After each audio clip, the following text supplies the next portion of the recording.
Yeah, what? I understand I got a lot on my mind, a lot on my chest. That's why.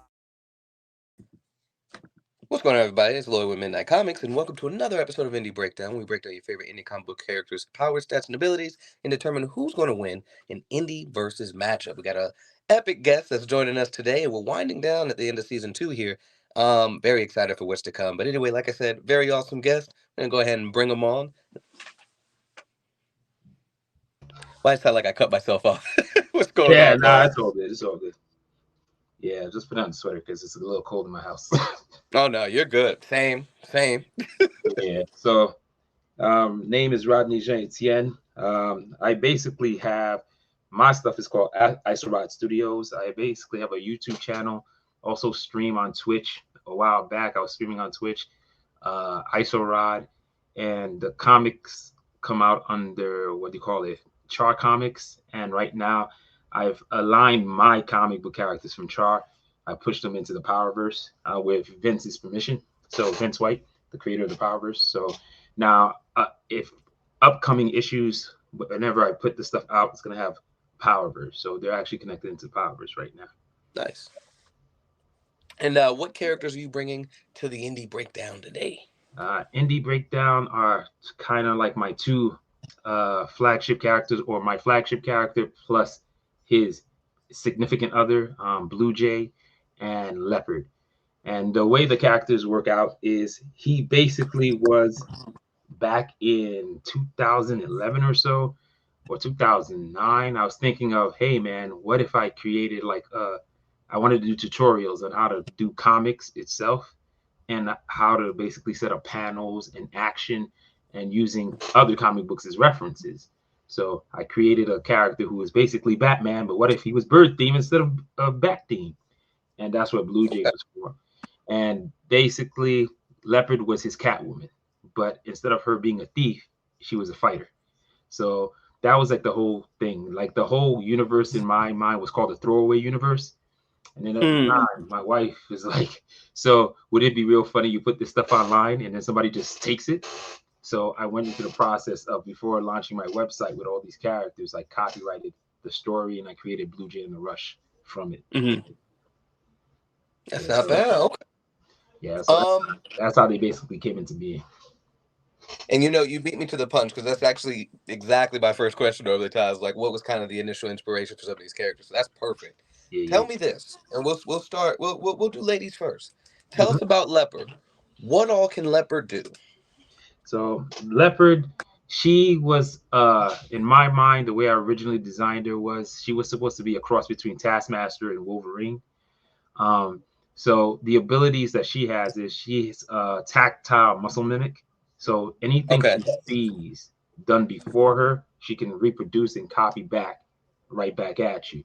And she also has the ability to, like say, if you had detailed photographs or you had like really well written instructions where she could see them, she could literally still perform it as if she watched you physically mimic it in front of her. So just like Taskmaster, you do something, she can reproduce it.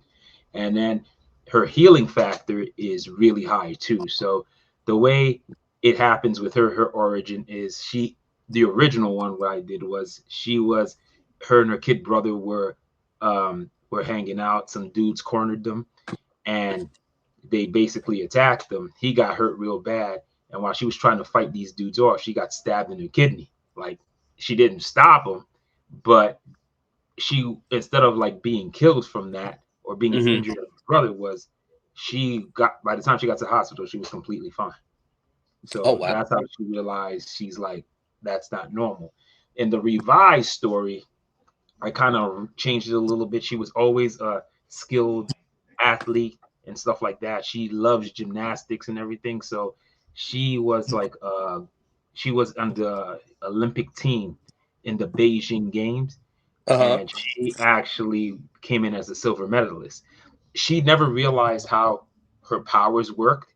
So she was just performing to the best of her ability. It's just that they always saw she could learn things quicker. But while she was in that Olympics, she was watching the judo team and she just fell in love with fighting in general. And then she started becoming really interested in becoming a actual martial artist. And she, with her parents' permission, she went back into China and Mm-hmm. she found this monastery of really amazing monks who are like chi specialists, and they Mm-hmm. said like, you have the leopard chi, and she's like, the leopard chi. And I started looking up how leopards work in certain African stories and Chinese stories. One of the things leopards can do in those stories is kind of copy. They're fast. They have a lot of things Mm. to do. So not trying, just reading other stuff, there's a connection with it. So that idea came from Vince. So because Mm-hmm. I also have one of the guys she trains with, he's called Eno the Sage, Mm-hmm. and he has the monkey chi. And then if you know your Dragon Ball, if you know your Journey to Mm-hmm. the West, Son he's Wukong. basically, yeah, he's basically the Monkey King, like a human incarnation of the Monkey King in this universe. So that's how I feel. Jesus. But her and him are the number one and number two fighters in the universe. Like if you were talking hand to hand combatants, he's like number one, but like she's number two, and their fights break down to like 60-40. He wins 60% of the time, she'll win 40. She's one of the only people who can consistently beat him in a fight. Well, so she's the second strongest person in the verse. Fighting wise, yeah. Oh, As we're second. talking So hand to like, hand combatants, yeah. got you. So kind of like if I were to use a mainstream example, how like Lady Shiva is like the Yeah. most skilled martial artist. Got you. Yeah, she's like she would be the Lady Shiva in my mind, also the Wonder Woman, because Wonder Woman actually holds that title too in DC. If you ever heard of it, she's like Okay. the strongest fighter, literally, out of all of like the superhumans. She's like the best fighter. That's how Wonder Okay. Woman's actually set in DC. So let me ask this. So we've got five. So the Olympic team. What was she in the Olympic team? What was she competing as? Gymnast, Was gymnast. gymnast. Okay. Just want to make sure I got that. So gymnast, and then eventually from there joined a judo team. Then Well, trained at she just loved fighting in general, and because of the way Okay. her leopard chi works, any technique she sees, like here's the problem with her. If you're fighting her, the longer the fights last, it's more likely you're gonna lose. You want to take her out as quick as possible, but she has a healing factor. So if you were gonna knock her out, boop, she pops right back up. So if you cannot stop her like right in the beginning and you fight for a good like 10 minutes, you'll be on the floor in 10 minutes. She'll feel completely fine and she's not straining herself. So she's good. Okay. So let me ask this then. So we've got healing factor. The inherent abilities, right? The healing Mhm, factor, the muscle mimic, and of course the training to back it up. Let me mhm. ask about her strength. How strong is she? Because of the way her body works and the way she can actually heal and tear tissue and stuff like that, she's definitely stronger than a normal human, maybe like 2 to 3 times stronger than another human. And then if you throw in adrenaline and if you also throw in manipulating chi and stuff like that, she can produce superhuman effects. But if you were talking about can she lift a car, hell no. That's not what she can do. Okay. She can dodge it though, but she can't catch it. So that's a difference. Okay. And And another, I'm looking away because I'm taking notes. So don't. yeah, no, don't worry about it. And then one special, also weird feature she always had since she was a kid, she only needs to sleep between 2 to 4 hours to be completely rested. Like, people need 8 hours of sleep. She needs around two. And she's good to go. So that's one of her special things that she can do. And forgive me. What is her actual name? Her name is Roberta McDuffie. Roberta. Yes. Duh. Yeah, and the way that came about is it's Dwayne McDuffie and what was the other guy's name?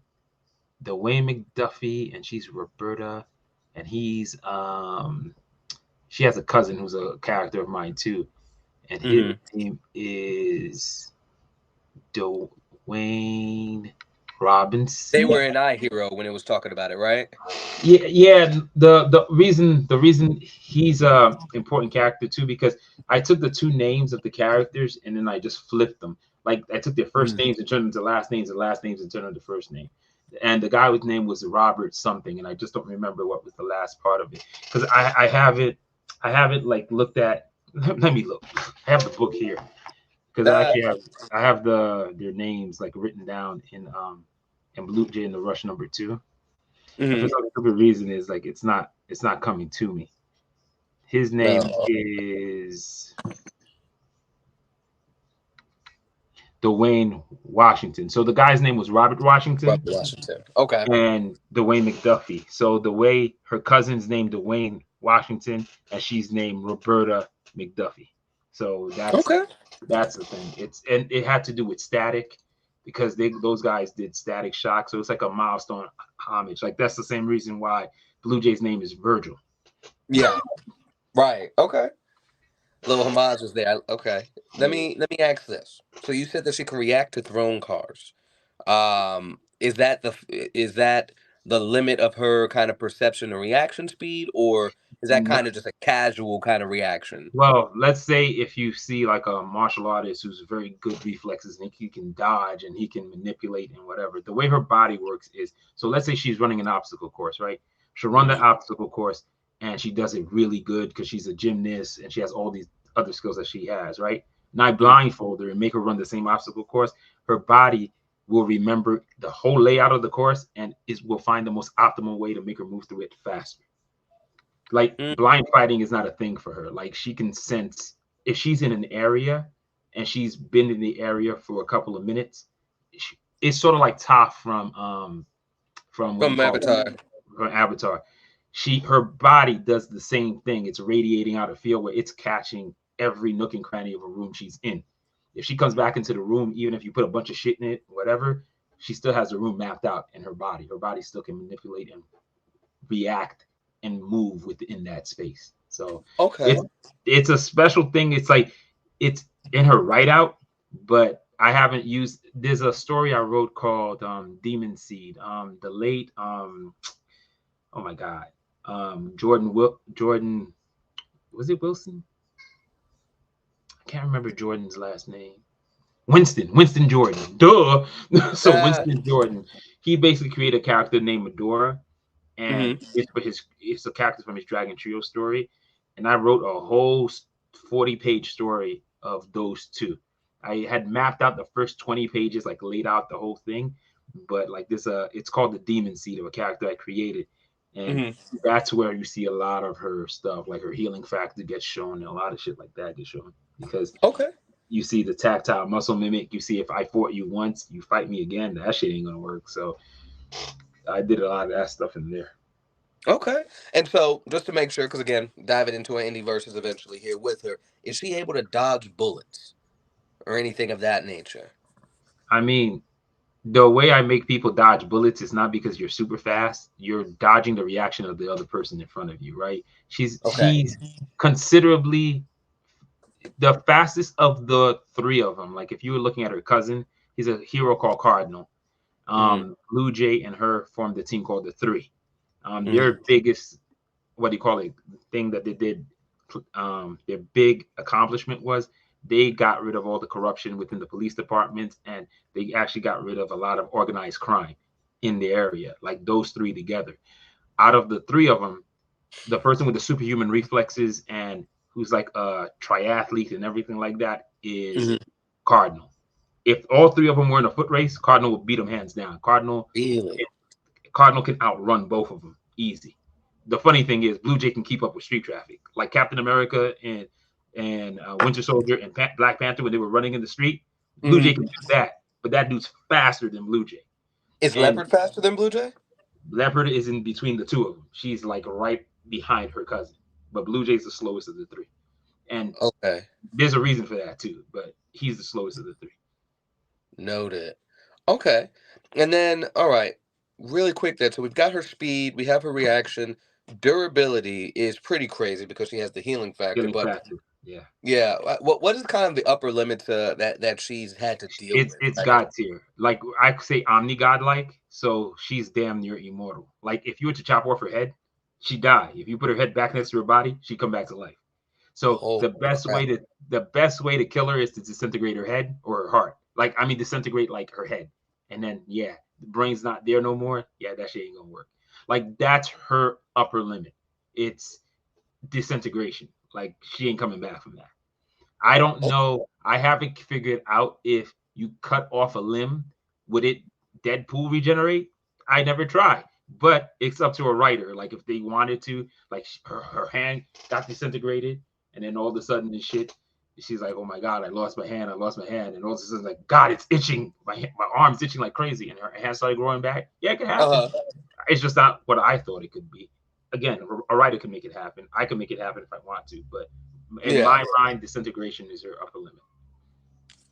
So I even put a side note. I immediately thought Immortal from Invincible in regards to how the Yes. kind of Yeah, getting put back together. Yeah, she like that. Okay. And this is the upgraded version of her because she wasn't that her healing factor wasn't that great.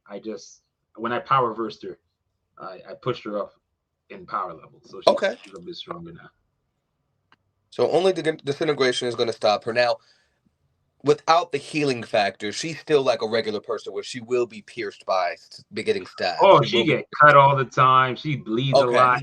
That all of that stuff happens. It's like, it's just that it heals so quickly, it doesn't really matter. So in the greater scheme of things, it hurts when it happens. It's like, that hurt a lot, but it's healing like soon as after it happens. Like the pain goes away real quick. Like she can go into a burning building, get burned, and then in about like 5 to 10 minutes, everything will be back to normal. The pain would have been there, but she still can walk away from it. Okay. And so just to review really quick, we've got the inherent abilities. We've got the muscle mimic.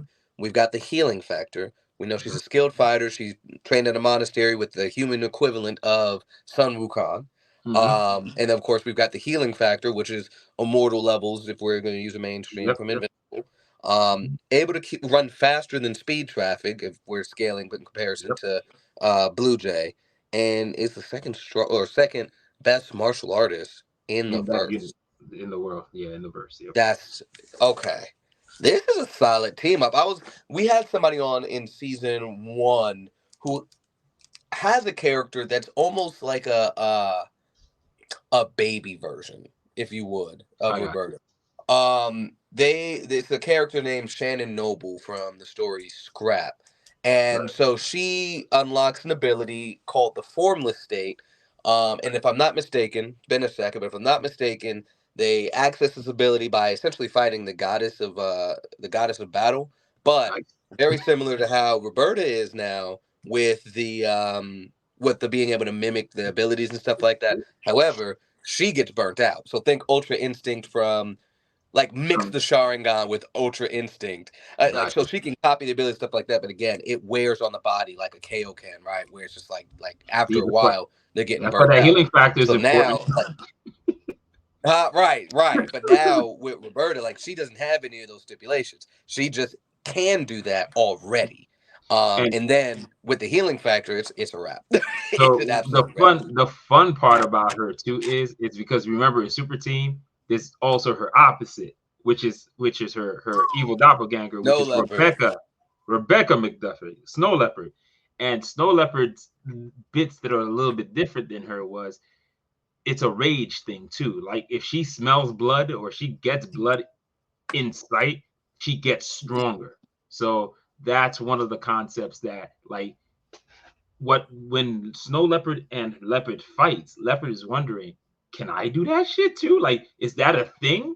It's not something she thinks about, but one of the things when she was younger, the reason she got into gymnastics and doing a lot of other stuff is it was known she had like an anger issue when she was a kid, right? So one of the reasons she went into structured sports is because it's to help her deal with her anger, to help her focus, to help her be able to channel her energy out. And fighting is freaking-tastic for that too. Specifically, it requires skill, dedication, and focus to be a really good fighter.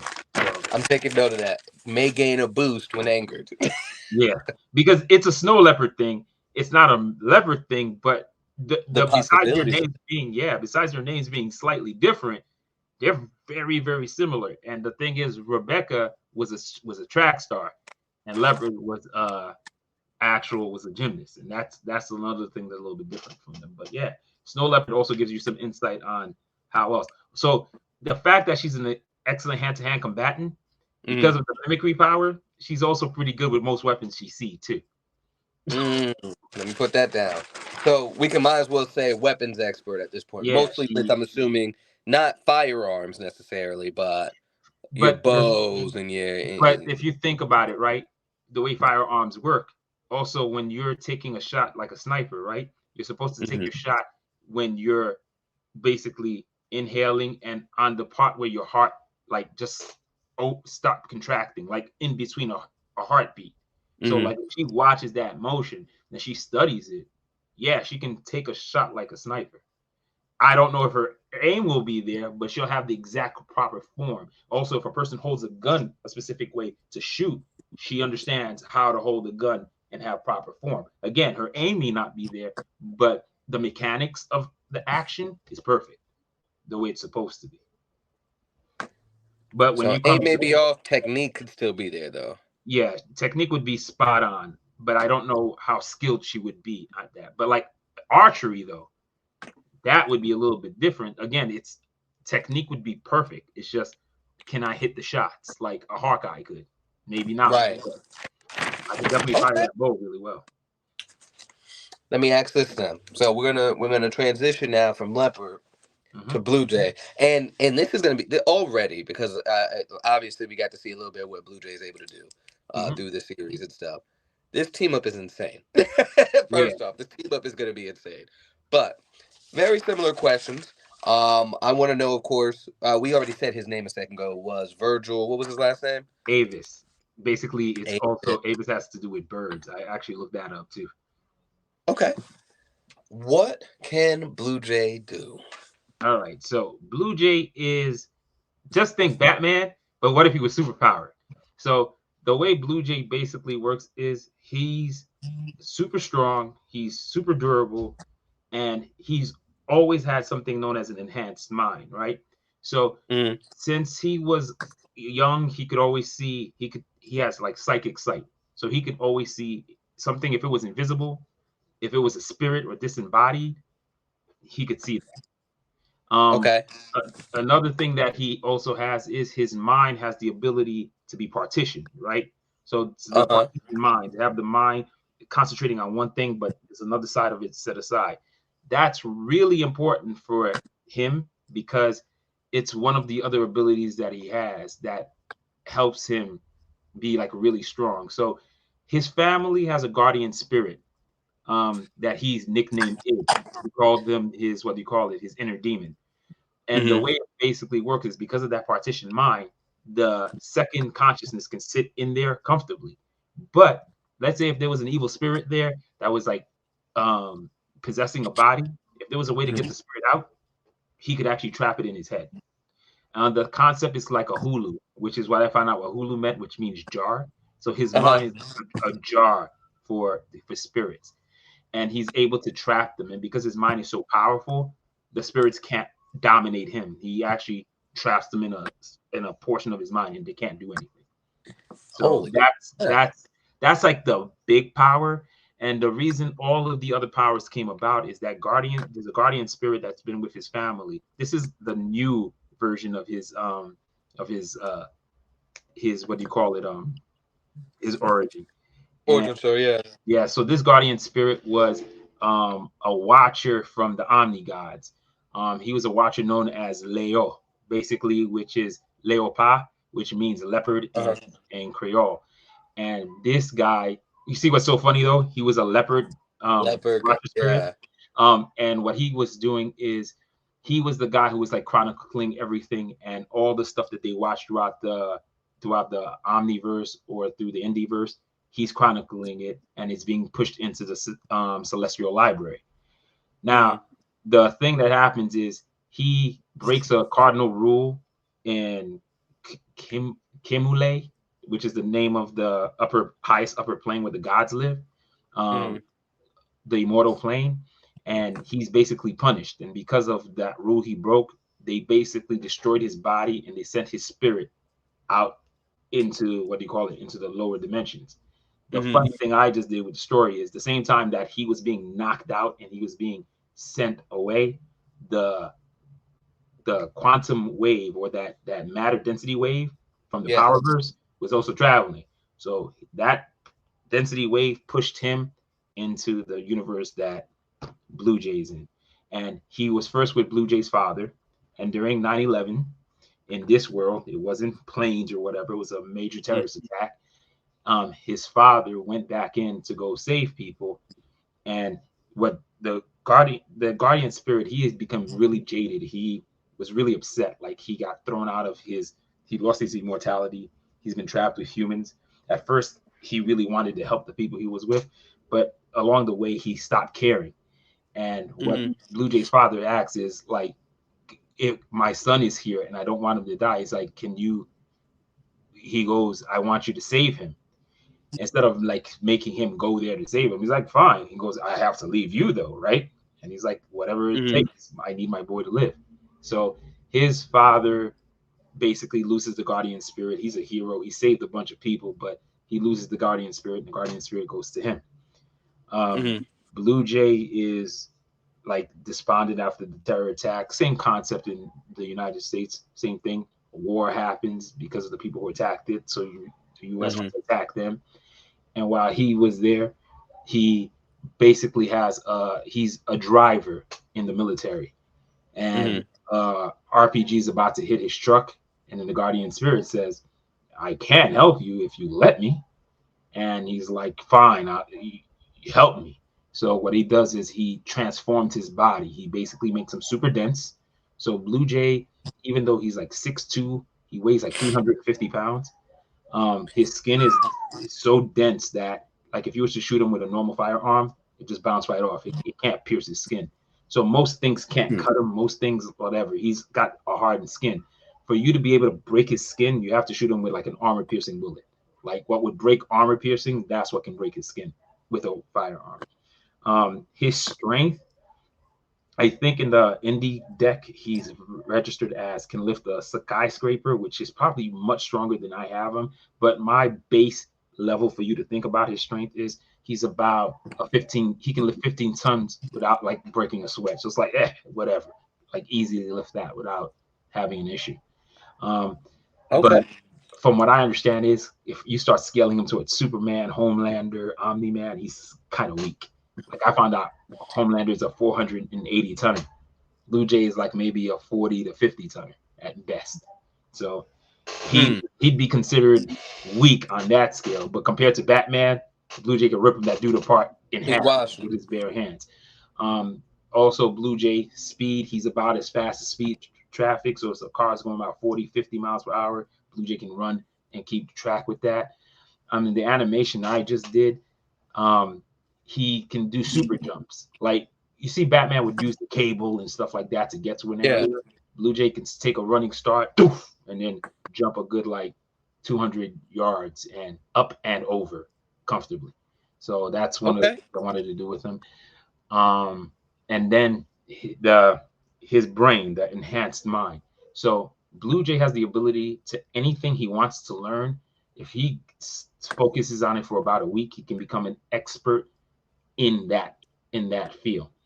His mind works like the Bat computer, right? So instead of having a computer to do all that good stuff, he has the ability, like a profiler, to come into a scene, start looking at it, and then start running the scenarios of what probably happened there. If he watches a person for 5 to 10 minutes, he can start predicting like how they're going to behave, especially if they were fighting. He can basically just dive out of the way and you wouldn't even be able to hit him. But that's all working with his ability, calculated certainty. The problem, like I told you, calculated certainty, I was explaining to you before, is it's 92% accurate. Like he's almost 100% right. But when it falls into the 8% category, it's catastrophic. Like, so let's see if he was trying to do something where he's going to take a car, he's going to move it out of the way. And he calculated, if I do this and whatever, I should be able to get the people out and nobody will get hurt. If he falls within that 8% chance, instead of moving the car out and saving all these people, the whole car explodes, kills about 20 people, and a building starts to collapse because it was structurally unsound. Because when the car hit into it, now it was not secure. As he pulled it out, the explosion just caused the building to collapse. And if there were people in there, more people die. Like shit goes real bad. People die if he fucks up. And that's one of the things like I wanted to do in some of the stories I'm going to write. He works on it. He's always trusting it until he starts seeing the ramifications. Like if he messes up, it's too dangerous for you to always be using that. what you got to understand is sometimes assess the situation and figure out the best course of action. Be strategic about your actions. You don't have to always just use your power to see if that situation is going to go certainly. So it's something I want to do, because it's the same problem with Flash time. Flash got to the point where he got so dependent on being able to think all the possibilities through before he acted that he wind up one time standing there too long and got shot in the face because he was thinking it through. Oops. It's because you have the ability to run scenarios over and over and over again, and if you start looking for the best scenario instead of just doing what you got to do, You get that tunnel vision. Yeah, you stop focusing on what's important, and you're basically now just trying to always get the best result, and that's not how it's supposed to work. But like I said, it works to his advantage more than it doesn't. In the earlier issues or earlier stories I'm going to do, he counts on it a lot. It's just when the first catastrophic thing happens, he starts realizing, oh my God, this is super dangerous. This can't be the way I run I go through my situations. It's just way too dangerous. But yeah. And let me ask this: does he have a healing factor at all? Yeah, because of the way it works is the guardian spirit in his head is a god of knowledge. That's basically what a watcher is. He basically knows a lot of things. Like some of the stuff he learns about magic and some of the spells that he knows is because the god of knowledge imparted that on him. One of the cool things about it is, let's say if you were able to knock him out, the god of knowledge would still be completely aware of everything going on around him. And since he doesn't have eyes and whatever, he could also, in certain states, if Bluejay was completely knocked out, kind of re-inhabit the body and make it move, because Bluejay would not consciously be in control at that period of time. So you'd have the ability to move the body if necessary. Like, he's of two minds. He literally has a second brain sitting in there. So one of the things I'm doing later in the stories is he finds a way to, the god of knowledge explains to him of a spell he can cast where he can push him out of his body and create a new body for him. So he has his own form and he has his own too. So they eventually they separate. I don't keep them. I don't know what issue, I don't know when, but in the future, there ain't nothing in his head. Talking to Vince about it, Vince like, if he basically kept taking demons in his head or stuff like that, he could kind of Ben 10 that bad boy, right? Like he could take those demons in, learn certain things from them, tell them, hey man, if you ever want to get out, don't be a dick, right? So eventually he actually starts to change the behavior of whatever is in his mind. Like he's basically like rehabilitating these creatures. Like the original thing that was in his head was called a proto persona, which was really a young demon that was put into his head in the original universe. It was a secret program being done by the major villains in the story known as the Members, where they were creating hunters that were going to hunt down metahumans, right? And the idea was these proto personas would train these guys while they're sleeping, take over the body while they're not consciously aware of it, but it would train them in skills, give them the ability to infiltrate, murder, and kill, like with expert levels. Bluejay still has that. Like he has all of that. He literally is as stealthy as a ninja. He can break into the most, unpenetrable installations undetected. Like you wouldn't even know he was there. He also can disappear like a ghost, just like a ninja could. So he has like all of that stuff. So he's great at infiltration. He's great at that stuff. Because of the way his brain works and the way he's able to learn stuff, he's able to then apply other skills. That's why I say like he has the ability like a criminal profiler. I toned this down, but this is something that he also can do though, because of the god of knowledge in his head and the ability to manipulate his body. Like I told you, it made him a lot denser and stuff like that. There's certain things like his wife's ability to sleep, or his future wife's ability to only sleep for 2 to 4 hours. He studied on like what is the neurological differences between them, and then he slowly had his body adapt those neurological changes to himself. So he not only needs 2 to 4 hours of sleep. So there's certain things like he learned to do based on on that. The reason he's so strong, there's a TV show called Superhumans with Stan Lee, where there's a guy who's like no bigger than you or I, but he has the ability to take a iron pan and roll it up into like a cylinder. He can take a phone book and rip it in half with his bare hands. The way that works is it's not that he has bigger muscles than anybody else. It's the speed at which his muscles fire creates superhuman force. So I made Bluejay realize like that's how muscles work. So he manipulated his muscles. That's why he's so much stronger. He actually made his muscles stronger. And besides them having all that extra density and suppleness, he's also figured out how to make his muscles fire quicker so he can create that superhuman effect. And that's why he's super strong too. So those are the things. Like one of the things too is Cardinal, which a guy I always mentioned because he was part of the 3.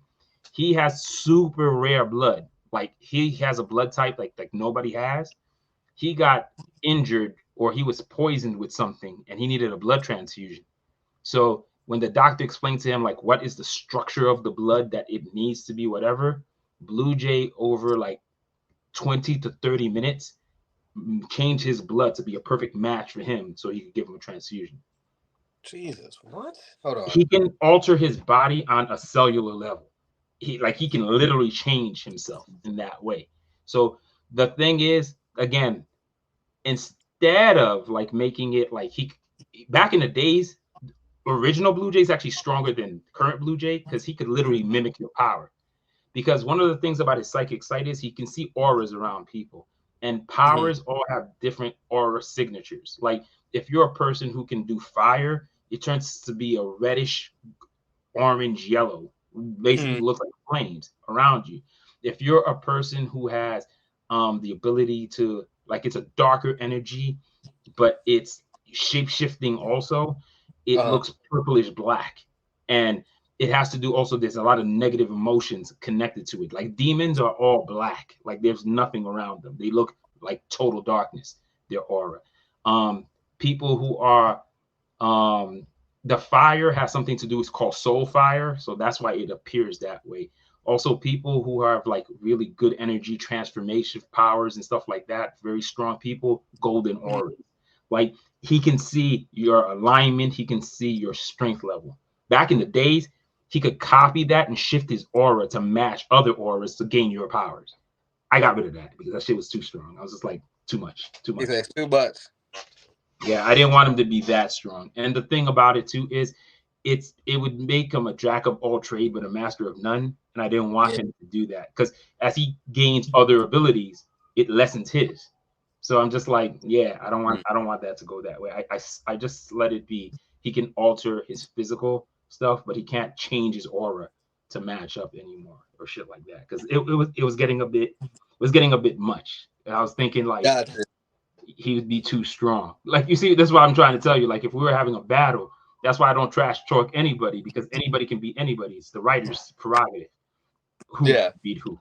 So you know what I'm saying? As long as, and if we're gonna roll it at random, I'd rather see if I'm gonna win or I'm gonna lose, and then I can base that on how I'm gonna write the fight.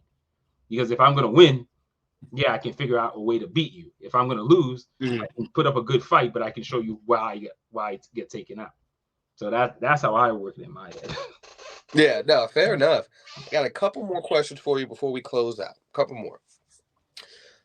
You brought up spells several times. Can you dive into that? What kind of spells does he know? So it's like demon hunting, because one of the funniest things about the characters are they're dealing with demons, they're dealing with extra dimensional beings, they're dealing with aliens. So they're dealing with like 3 different forms. The way the Rush works, or the Rush team works, once that time travel opened up, this is why I'm also putting them in the dot powerverse. Once you can travel interdimensionally, one of the biggest enemies that they're fighting is an alien race who's basically kind of like watchers themselves. And they're fighting demons who've corrupted that alien race and have now infected them. So the biggest things they're fighting is agents of chaos, demonic forces, and aliens. So the reason to bind a demon, to be able to trap a demon, also to dispel a demon, those are the spells that he knows. And in my world, instead of making everything in Latin like you always do. I just make the language of magic in my world is Haitian Creole. So a lot of my Okay. spells that I write, I just write them in, take words in Creole and just translate them. And I've done it through about 4 stories I've written where people use magic. We don't use Latin. We just use Creole as the base. That's the base. Okay. So able to dispel demons and stuff. Yeah, like he knows basic demon warding spells, demon what do you call it, entrapment spells, um, a demon banishment spell. Like he can lock you in place. He can do stuff like that because, like I said, they deal with demons a lot. So that's one of the reasons. Okay. And then last one. Well, yeah, last one. Actually, it's 3 more. The suit. Mhm. Can you break down the suit for me? Does that add any kind of extra for him in regards Yeah, to ability, strength, or anything? Or the original suit was just military grade equipment. It was heavy as hell, but since he was so strong, like his didn't move cape around it? used to weigh around like 100 pounds, but it was a special cape called the jump cape, where instead of using parachutes, the people in this universe they would jump out of an airplane, open up these gigantic wings, and then they would sail or glide into the location they wanted to go to. Right. Mhm. So he created a cape out of that thing, and the cloth he used original design was ballistic and everything. Right. But Okay. then in the Powerverse, when Vince started creating all these exotic elements. He created Weaver Metal, Aquatic X, Spirit Jimson. I created my own exotic metal. I actually have like 2 or 3. I have Fifth Stone, and I also have what do you call it? Nultanium. So Uh-huh. what Nultanium basically is, it's a complete nullifying force. It's invisible. It reflects light. It does everything. But the way it is, you think of it more as an element that was used by a forge of a god, a god forging. What do you call those things? Not an armorer, a blacksmith. A Yes. blacksmith of Okay. gods are basically manipulating cosmic elements. And one of the stories that part of why Leopard got cast out, one of these celestial blacksmiths were basically not living sentient beings. They were called architects. They were, when the gods needed something, to tell them we need X, Y, and Z, and then this thing would Mhm. get to work. One of these architects woke up and it had free will. And knowing that architects can eventually make anything and figure out anything, Mhm. basically you ask them for a task and then they'll make it happen. What Leopard was afraid of is if left to his own devices, the architect would basically escape from the immortal plane, but the Mhm. damage he would have done to do it would probably have been catastrophic. So he figured out a way for the architect to escape, and by letting the architect escape, he broke a law. And they're like, you got to be punished because that's some bullshit. You can't do that. But at the same time, the creator said, I get why you did it, and because you're probably right, that architect might have destroyed all of creation to escape. That's why I don't think we should kill you. But you can't stay here, so you gotta go. And Mm. that was the whole point of the why he got casted out. And when that the rule was for the architect to escape, he had to destroy all of his tools and his anvil. And his anvil was made of the material Nultanium. Basically, how do you take Weaver Metal, Spirit Jimson, and all these things, and how do you basically forge them? You need something that can, no matter what force you put on it, it perfectly nullifies it and perfectly handles it, right? So this architect Mhm. sets all of his tools, his anvil, and everything, and then he just destroys all of them. By destroying all of them, he opens up a portal. That portal allows him to, he shrinks himself down to about human size because architects are gigantic, and then he moves Mhm. to another universe. He's actually another character from somebody else, and I've been explaining that that's who that is. And the guy's like, that's a pretty interesting story, but if it doesn't work out, we have plans for that. I can work that into another story somewhere else. But the idea is when he destroyed all his tools, that sent all of those elements raining out through all of the Indieverse. And that's where a lot of powers come from. So imagine Mhm. cosmic elements. Like think of a speedster. What's a speedster? A speedster is basically moving at a very fast rate. He's vibrating and moving quicker than anything else. What if weaver metal was inside your bloodstream or in your DNA level, and it's constantly being produced? And because of that, that's what gives you speed. But imagine your body was able to produce so much weaver metal, and it's constantly producing it. And instead of you gaining speed, you gain instantaneous speed. That's what a teleporter does. It's basically a teleporter lets you teleport. Now imagine if a person has naltanium inside their body, they have the ability to create stuff nullifying fields or nullify other people's powers. I literally have a character called Null. That's what he does. Like he can literally nullify anybody's power while he's near them. And he also has the ability to also nullify forces. So if you fire a bullet at him, he can remove all of the he can nullify the inertia from the bullet to the point where it hits him and it just falls to the ground. Like it touches him and falls to the ground. So that's how powerful like those elements are. So his suit is literally made of naltanium.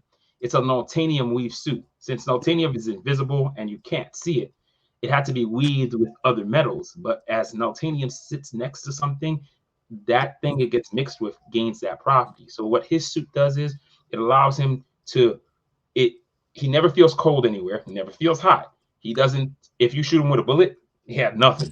If you shoot him with an energy beam, he dissipates. The reason he can super jump so far is it kind of nullifies gravity too. If he falls off a building, most of the impact is just dissipated. I had to create something wrong with the naltanium weave suit because one, if naltanium nullifies everything, how the fuck do you break it? How does it ever? Right. How do you ever do anything with it? Naltanium has a weird thing. It can be sliced.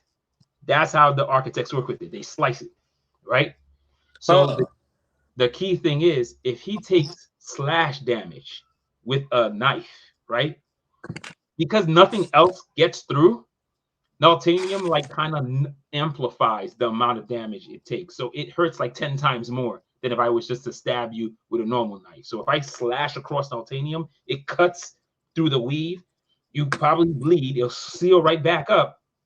But the pain is like way more than it should be. So it's almost like it's debilitating. So naltanium's only weakness is slash damage. That's it. So that's the only thing he can't take. Head-on bullets, Superman eye beams, cold breath, nothing works. Slash him across the body, Wolverine, God, he feels like you just like ripped him in half. That's how bad it is. So like I always create something wrong with that really ungodly, like what do you call it, power that thing has. Dude, so people can fuck him up. Look, now, like at first, like I was with you where it was like, okay, you know, we're going against certain beings. It's like, you know, it's kind of hard to try to, you know, write some characters versus other characters, right? Because, you know, first off, of course, we can go the step to the writer route. And then the other way, of course, is just, all right, let's take the feats from everybody's stories, the canon stories, if you would. And with that information, see who would win. With the addition of that, I'm like, ooh, now like it just opens up more the amount of people that he can fight against. And a I lot love of that. people who can hurt him. Right. Now it's like, okay, well, like Made in Japan, right? I remember her from the indie deck. It's like now she might be a problem because she's got the sword, right? But now I think about like Hot Shot or somebody, and I'm like, Bluejay might win that fight. You know what I'm saying? So like now it's like, okay. He has a lot of stuff that he can win. Like he heals faster than normal people. But like, let's say if he really wanted to heal fast, like to get healing factor status, he'd have to sit down and concentrate on that, and he can increase his metabolic rate to heal at maybe 10 times the rate that he should. Like he can force a healing factor in, but it's not like Leopards that's instantaneous. He has to sit down and think about it. Like then it'll work for him. But he's nowhere near as fast as her. He's nowhere near as fast as her. And again, he's way denser and he doesn't take as much damage naturally.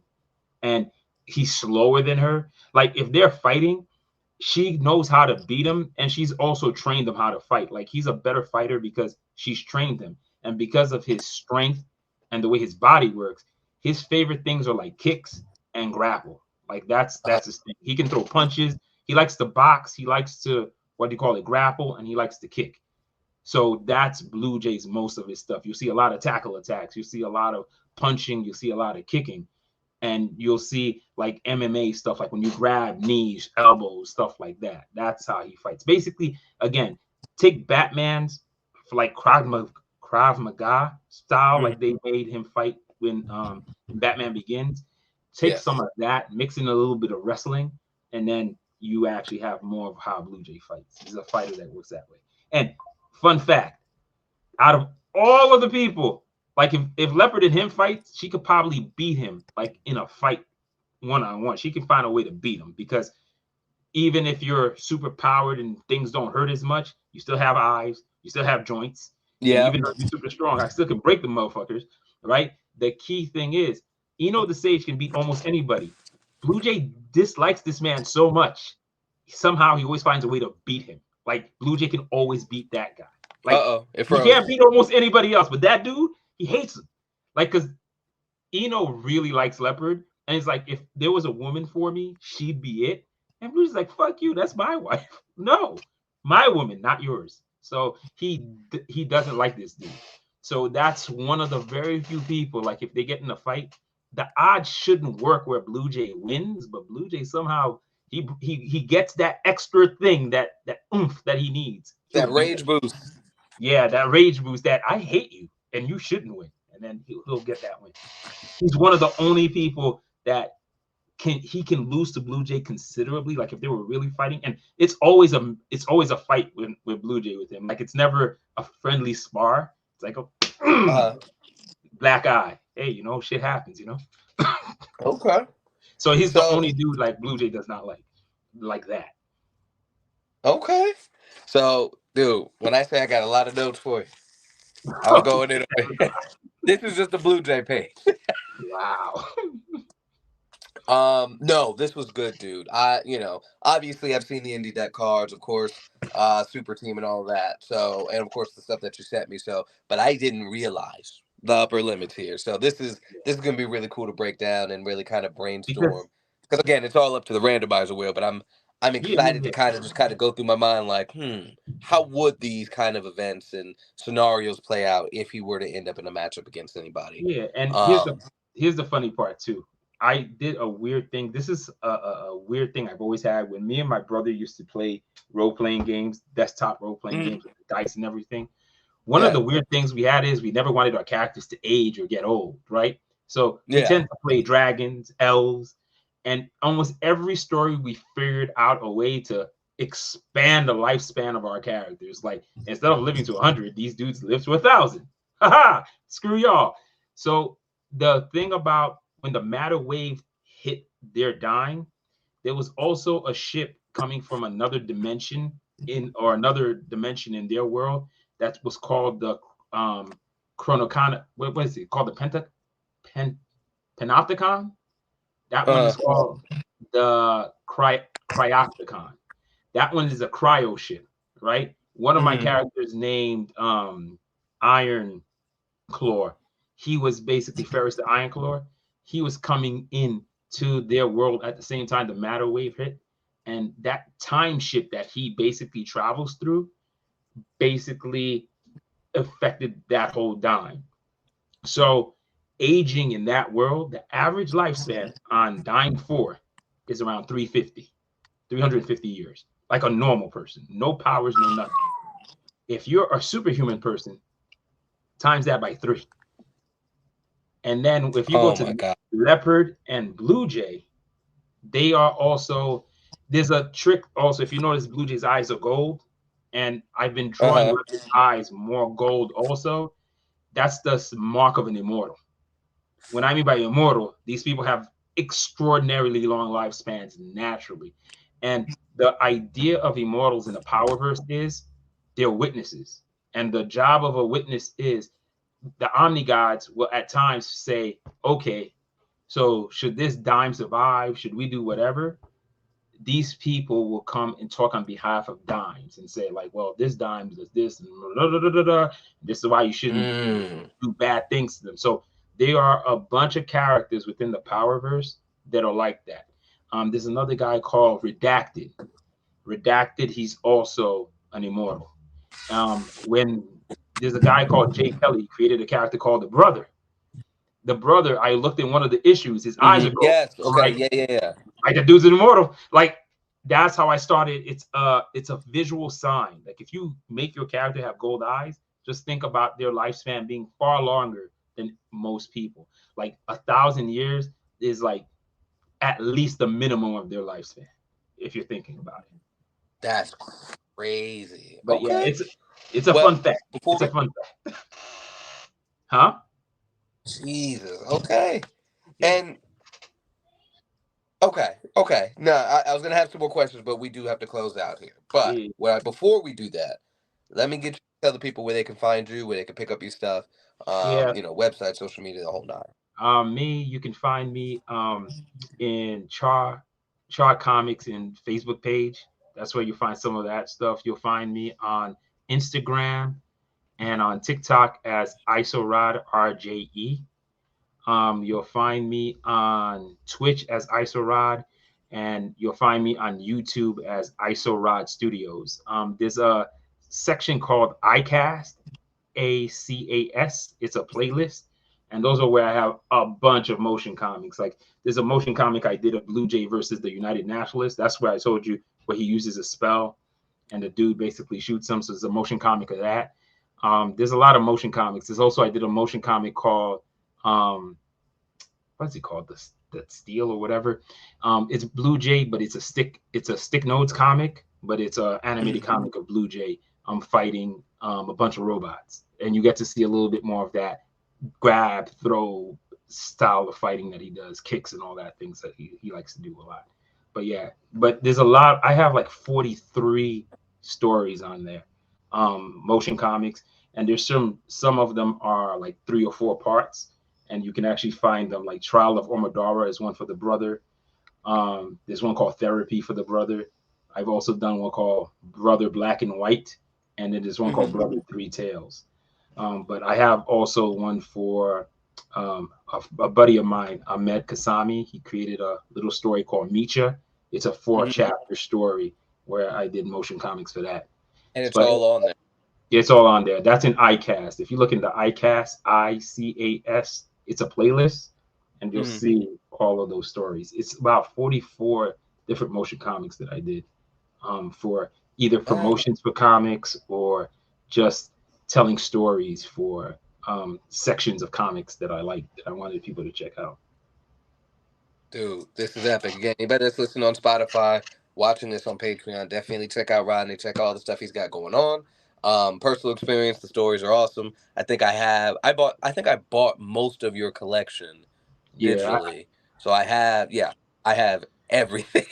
Yeah, I think the only one actually Rush Parallels 2 no, go ahead. I think you're about to say the one I'm missing. Yeah, because also if you want to get digital comics of my stuff and some of the Powerverse stuff, I have them on IsoRod Shop.